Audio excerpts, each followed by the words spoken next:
The Kenevo knee joint must be calibrated after every alignment change.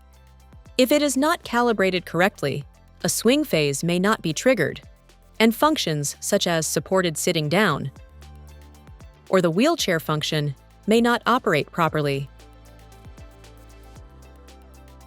Always tighten the tube adapter screws with 15 Newton meters.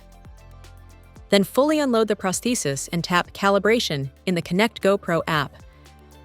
The displayed load resets to 0. Calibration must be repeated after every alignment change. This can be performed together with the user, provided the prosthesis is fully unloaded.